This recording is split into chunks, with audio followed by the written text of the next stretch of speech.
You talked a little while ago about how without a God we can't have something like women's rights when you were talking about Freud. Where do animal rights fit into this? That's a very, very interesting question. I hope you want to know, where does animal rights fit into all of this? I again would say the same thing about animal rights. It seems to me that in the absence of God, I can't understand how in the world any person could support animal rights. Because in nature, as I say, whatever is right. The law of the jungle rules. The only law in nature is survival of the fittest. And if the species of Homo sapiens should decide to exterminate all of the other life forms on the earth, there is no right or wrong in that. That's just the law of survival of the fittest. So it seems to me that, again, only the theist, only the person who believes in God is well posed to defend conservation efforts and efforts to preserve endangered species and to have an adequate environmental ethic. I cannot understand how an atheist or a naturalist can have an environmental ethic.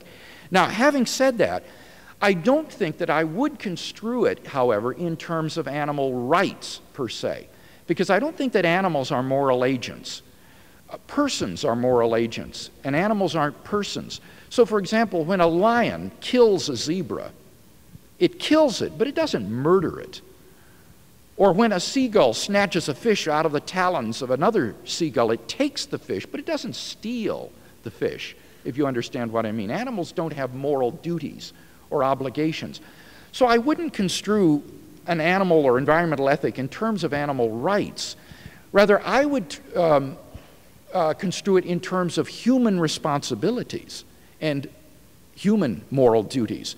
That is to say, God, according to the creation narrative in the Bible, has given man charge to steward the earth, to care for the earth and to husband it as a gardener would care for a vineyard, say.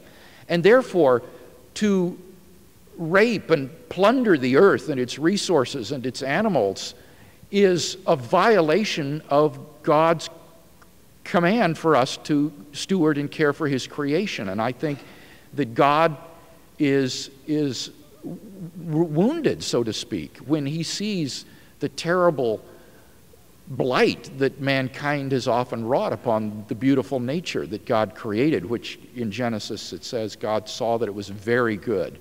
And we often haven't lived up to that creation mandate. So I wouldn't see it in terms of animal rights per se, but rather in terms of human moral duties to care for these beautiful creations that God has made and provided us.